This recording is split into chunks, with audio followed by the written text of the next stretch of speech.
55 বছরে প্রথম শুনলাম বিদেশ থেকে কাউকে গ্রেফতার করা হয়েছে। বিরোধী দলের এর মাঝে কোনো আনন্দ দেখলাম না। এটা একটা খুবই দুঃখের বিষয়। এ পর্যায়ে আলোচনায় অংশগ্রহণ করবেন নাটোর নওগাঁ 3 আসন থেকে নির্বাচিত মাননীয় সদস্য জনাব মোহাম্মদ ফজলে হুদা।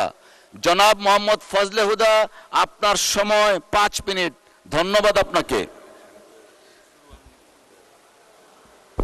আউযু বিল্লাহি মিনাশ শাইতানির রাজিম। বিসমিল্লাহির রহমানির রহিম।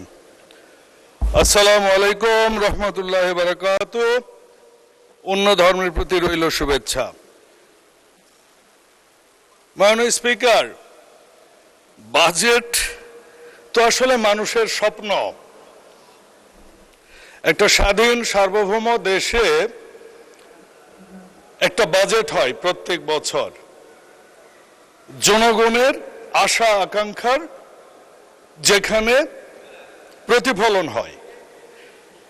কিন্তু মাননীয় স্পিকার, আজকে শুরুতেই যে দৃশ্য দেখলাম, দীর্ঘ 17 বছর পর আন্দোলন সংগ্রাম, জেল জুলুম, রক্ত, রাজপথ, জীবনদান, ম্যাডাম খালেদা জিয়ার আপোষহীনতা, মাননীয় প্রধানমন্ত্রী জনাব তারেক রহমানের আন্দোলনে নেতৃত্ব, সব শেষে জুলাই অভ্যুত্থান, তারপরে আমরা বাজেট দিতে যাচ্ছি। এবং বাজেট অধিবেশনে মাননীয় অর্থমন্ত্রী বাজেট ঘোষণা করবার পর আজকে প্রথম দিন। এই দিনটা শুরু হওয়া উচিত ছিল আনন্দের সাথে, ধৈর্যের সাথে। সাধারণ জনগণ যারা আমাদেরকে পর্যবেক্ষণ করছেন, আজকে আনন্দের বিষয়, ন্যায় বিচার প্রতিষ্ঠা হচ্ছে। 55 বছরে প্রথম শুনলাম বিদেশ থেকে কাউকে গ্রেফতার করা হয়েছে। একজন শুধু দোষর নয়, খুনি, তাকে।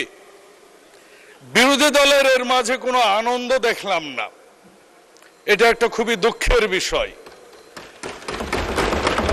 এ দেশকে অস্থিতিশীল করতে চান, বহুবার করেছেন। 86-তে করেছেন, 88-তে করেছেন, 47-এ পাকিস্তানের বিরোধিতা করেছেন, মুসলমানদের বিপক্ষে গিয়েছেন। ইসলাম ধারণ করে কাজ না করেও ইসলামকে ব্যবহার করে গেছেন বছরের পর বছর। মানুষ এখন গণতান্ত্রিক পরিবেশ পেয়েছে। মানুষ দেখছে যে হ্যাঁ, আমাদের মির্জা ফখরুল ইসলাম স্যারের মানেই ইসলাম নয়, জামাতি ইসলাম মানেও ইসলাম নয়।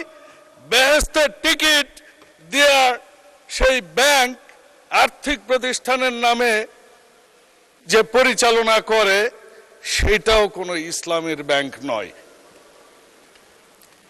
এই পরিস্থিতিতে যে বাজেটটা এসেছে, এই বাজেটটা কিন্তু জনগণের জন্য এসেছে, মানুষের জন্য এসেছে, সাধারণ মানুষের জন্য এসেছে, স্বাস্থ্যের জন্য এসেছে, শিক্ষার জন্য এসেছে, কৃষির জন্য এসেছে, সেবার জন্য এসেছে, মানুষের, এমনকি যারা সিনিয়র সিটিজেন তাদেরকে অ্যাকোমোডেট করা হয়েছে, ব্যবসায়ীদের করা হয়েছে। বিগত দশকের পর দশক যে ব্যবসায়ীরা অ্যাডভান্স ইনকাম ট্যাক্স, এআইটি যেটা দেয়া হতো, এটা কোনোদিনও ট্যাক্স আফটার অ্যাসেসমেন্টের পর যে ট্যাক্স আসতো, সেইটা কিন্তু সমন্বয় করতে পারতো না। সেই সমন্বয়ের সুযোগ দেয়া হয়েছে এখানে। নিজস্ব শিল্প কারখানা উৎপাদন বৃদ্ধির জন্য আমরা দেখেছি কতগুলো কাঁচামালের উপর সম্পূরক কর প্রত্যাহার করা হয়েছে, শুল্ক প্রত্যাহার করা হয়েছে। আমরা দেখেছি মেট্রো রেলে সিনিয়র সিটিজেনকে কিভাবে 25% পর্যন্ত হ্রাস করা হয়েছে তাদের টিকিটের মূল্য। এবং ট্রেনে আমরা সিনিয়র সিটিজেনকে কিভাবে বিনামূল্যে ভ্রমণের ব্যবস্থা করেছি।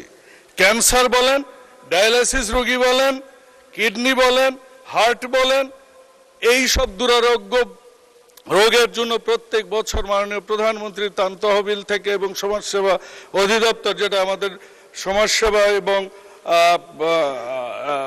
মহিলা ও শিশু মন্ত্রণালয় থেকে বিভিন্ন ধরনের আমরা বরাদ্দের সামাজিক সুরক্ষার বরাদ্দ রেখেছি। এমন পরিস্থিতি হয়েছে, আমরা পরিবেশকে কিভাবে আমরা নিয়েছি যে আমরা পেট্রোল চালিত গাড়িকে অনুৎসাহিত করে ইলেকট্রনিক গাড়িকে, যেটা পরিবেশ